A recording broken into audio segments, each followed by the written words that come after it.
Hola amigos, yo soy Nick Shordia y este es mi videoblog. Como seguramente muchos de ustedes ya saben, el domingo hubo una marcha en pro de los derechos de la mujer y se puso de moda, sobre todo en Facebook, el hashtag mi primer acoso.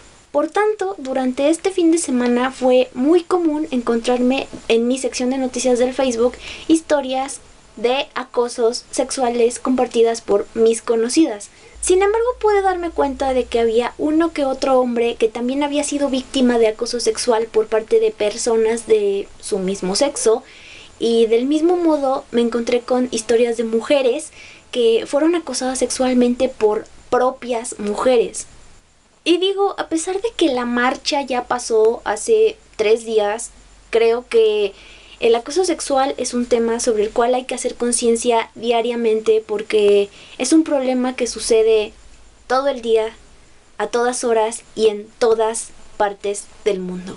Como yo sinceramente no soy muy de manifestaciones y por consiguiente no fui a la marcha, creo que una de mis mejores maneras de hacer conciencia sobre este tipo de problemas es compartirlo, ya sea en blogs, en redes sociales o en este caso en el canal de YouTube. Lo que voy a hacer a continuación será contar algunas historias personales en las cuales desafortunadamente he sido víctima de acoso sexual. Quiero hacer una advertencia, algunas de estas historias tal vez les parezcan un poco inverosímiles, pero lamentablemente no lo son, lamentablemente sí sucedieron y lamentablemente es algo con lo que he tenido que lidiar durante casi toda mi vida y he tenido que superar porque algunas de estas experiencias han sido un tanto traumáticas. Y atención, con esto yo no pretendo dar lástima, sino dar una opinión y crear una conciencia. Si no logro ese objetivo, ya no queda en mí, ya queda en quien sea que me esté viendo en estos momentos. Y bueno, no voy a echar más rollo. Comencemos. Mi primer acoso fue a los 5 años en tercero de kinder. Yo no me llevaba bien con mis compañeras del salón y entonces con los que más me juntaba era con 2 niños. Uno se llamaba Edgar y el otro se llamaba Daniel. Daniel y yo en determinado momento nos volvimos muy unidos al grado de que él me invitaba a su casa, luego justo después de que salíamos del jardín de niños, o yo lo invitaba a la mía, jugábamos, hacíamos travesuras inocentes de cualquier escuincle de 5 años, pero llegó un momento en el que las cosas se fueron deteriorando un poquito, ¿saben? Un bastante, de hecho. En determinado momento, tanto Daniel como Edgar me empezaron a tocar sin mi consentimiento y entonces yo le dije a mi mamá que pues se estaba presentando una situación que me estaba haciendo sentir muy incómoda.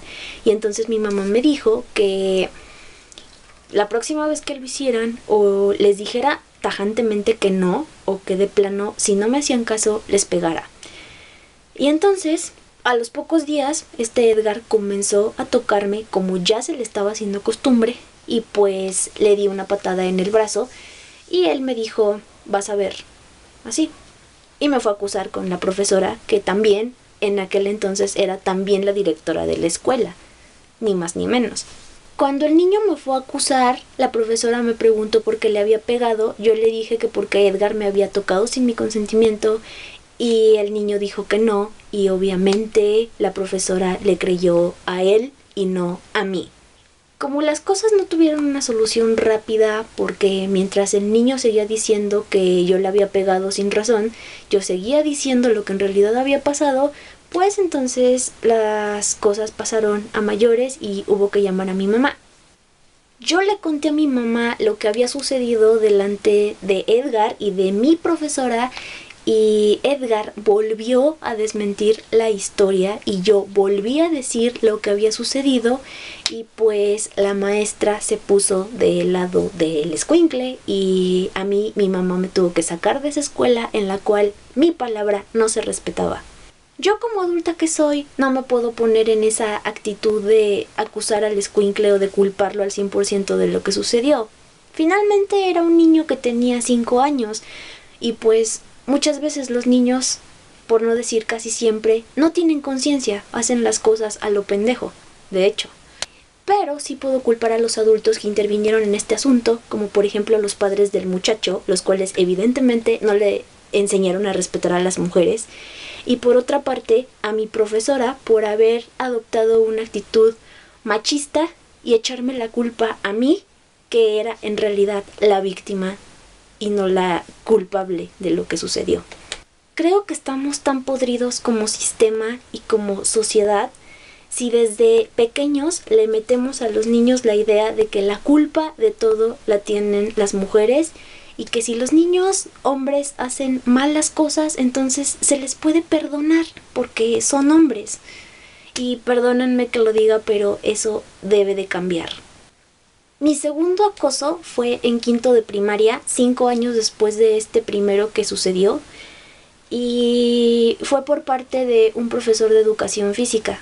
Yo a mis 10 años era una niña demasiado desarrollada en comparación con las otras niñas de mi edad. Tenía los senos un poco grandes, tenía las caderas anchas, era bastante alta, tenía las piernas un poquito voluptuosas, por decirlo de alguna manera. Y bueno, dejando de lado eso, la verdad es que yo no era muy provocativa en mi forma de vestir. O sea, sí, estaba más desarrollada que el resto de mis compañeras, pero una era muy tímida, otra era muy nerd y otra no era muy femenina, como de hecho sigo sin serlo. Yo usaba ropa holgada, usaba pants, no usaba vestidos, ni escotes, ni blusas pegadas. O sea, me comportaba como alguien de mi edad, salvo por el hecho de que estaba muy desarrollada. Este profesor de educación física me tenía demasiadas consideraciones, me trataba como alguien especial, pero estos tratos, más que provocarme comodidad o un cierto sentimiento de superioridad, en realidad me hacían sentir muy incómoda. Incluso hubo una ocasión en la cual me dijo que los demás le debían de llamar profesor y hablarle de usted, pero que yo tenía el permiso de llamarle Carlos, porque se llamaba Carlos, y tutearlo. Y en lo personal jamás voy a olvidar la sensación de asco que me causó una vez que me miró, la única ocasión que anduve solamente con el short, o sea que me quité el pants y nada más anduve con el short. De verdad fue una mirada demasiado desagradable, como si el güey me intentara devorar con la mirada o como si me estuviera desvistiendo visualmente. Es algo que, siendo francos, no tenía por qué vivir a los 10 años y que no recuerdo de una manera muy agradable. Una no escoge cómo crecer o cómo desarrollarse o en qué momento hacerlo. Una no escoge en qué momento le van a crecer los senos. Una no escoge en qué momento le va a bajar o en qué momento se le van a ensanchar las caderas. Son cosas que pasan y ya. Yo no tenía por qué estar viviendo eso a esa edad y creo que el profesor debió respetar eso. Creo que debió estar consciente de que él tenía casi 30 años y que yo solamente tenía 10. Mi tercer acoso lo tuve que sufrir en mi primer año de facultad.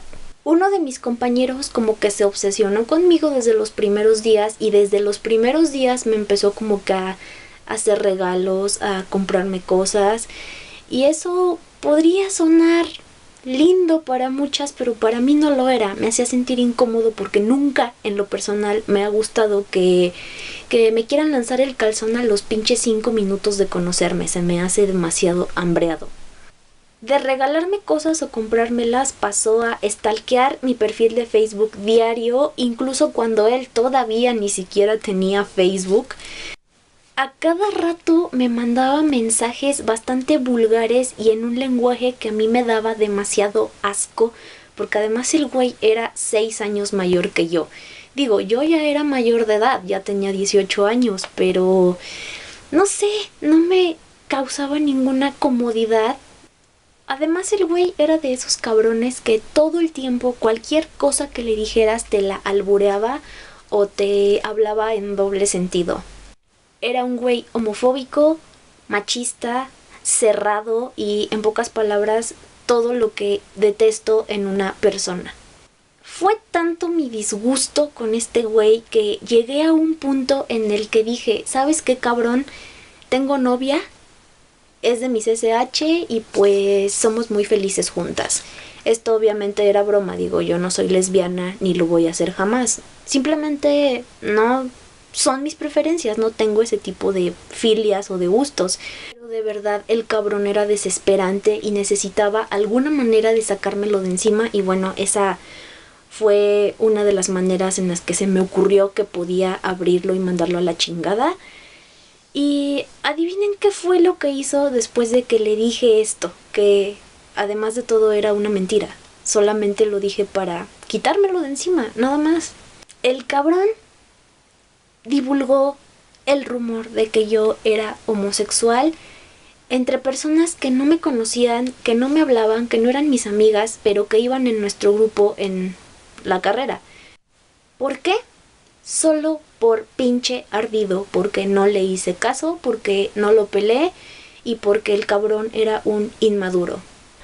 Los hombres a estas alturas del partido deberían entender que no significa no, y si una mujer dice no, no necesariamente significa que se esté haciéndole interesante.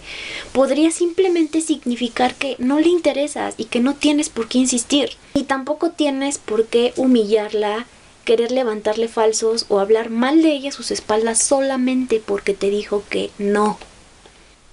Este güey no solamente fue uno de los peores casos de acoso con los que me llegué a encontrar en toda mi vida, sino que fue una de mis primeras decepciones en la universidad, porque fue cuando confirmé que el que una persona esté estudiando una carrera no significa necesariamente que sea de mente abierta o que sea inteligente o que sea respetuosa. Gente pendeja, cerrada, intolerante y acosadora te la encuentras en todos pinches lados y es algo que debería de terminar ya. Mi cuarto acoso fue uno que me provocó traumas severos porque durante muchos meses no me lo pude sacar de la cabeza. Ocurrió ese mismo primer año de universidad. Yo me había quedado de ver con una de mis amigas de la secundaria para ir al cine a ver El Cisne Negro y ya cuando me regresé de donde había ido con mi amiga, pues me regresé sola a mi casa. Y entonces me di cuenta de que detrás de mí había un cabrón que me estaba siguiendo. Pero pensé que a lo mejor simplemente estaba caminando detrás de mí y que una vez que yo entrara a mi calle el güey iba a seguir por su lado. Y de hecho eso me hizo creer porque por un momento lo perdí de vista y ya no lo tuve detrás de mí. Sin embargo, cuando entré a mi cuadra, propiamente dicha, el güey me iba siguiendo y me quiso manosear. No sé si fue el encabronamiento de sentirme un objeto sexual para muchas personas, pero el punto es que le hice frente, lo miré a los ojos y le dije, ¿qué chingados quieres? El güey ya no me hizo nada y se fue corriendo. Evidentemente los hombres que se comportan así no esperan que una mujer se pueda defender, son cobardes y creen que pues, tienen el derecho de meterse contigo porque eres el sexo débil. Después de hacerle frente me sentí muy fuerte, pero por el otro lado sentí demasiado asco y sobre todo demasiado miedo. Llegué a mi casa, lloré casi toda esa noche de el miedo que me había provocado esa experiencia. Durante los días que siguieron no soportaba la sensación de tener pasos detrás de mí caminando. Y es una experiencia que hasta la fecha la recuerdo y me produce demasiada rabia. Estos han sido los acosos que más me han marcado, pero muy seguramente no son los únicos por los cuales he tenido que pasar. Afortunadamente he tenido la oportunidad de conocer a varias personas, entre ellas mi novio actual, que me han demostrado que no todos tienen las mismas perversiones, no todos son iguales y no todos tratan igual a la gente. No me voy a poner a generalizar, ni me voy a comportar como una feminazi, ni tampoco voy a decir que todos los hombres son iguales, porque, como ya lo dije desde el principio de este video, no solamente son los hombres los que pueden ejercer el acoso sexual, también las mujeres lo hacen. Sin embargo, el acoso sexual no es un juego. No se trata de seducir o de cortejar a otra persona. Tampoco se trata de ser un romántico empedernido que insiste e insiste e insiste a pesar de que la otra persona ya le dijo que no. El acoso sexual, se los digo por experiencia, produce asco, repugnancia y sobre todo traumas que a veces son muy difíciles de superar. Yo afortunadamente, después de bastante tiempo, logré salir adelante, pero no todos tienen la misma capacidad de olvido. Y no al acoso sexual. Bueno amigos, esto sería todo por el video de hoy. Perdón si me extendí mucho, pero creo que era necesario hablar sobre este tema. Sabes que si te gustó este video puedes darle dedito arriba, suscribirte y compartir con tus amigos para que este mensaje llegue a más personas. Puedes también regalarme un like en mi página de Facebook o un follow en mi perfil de Twitter por si quieres saber un poquito más de mí y así. Los quiero, chamacos. Bye.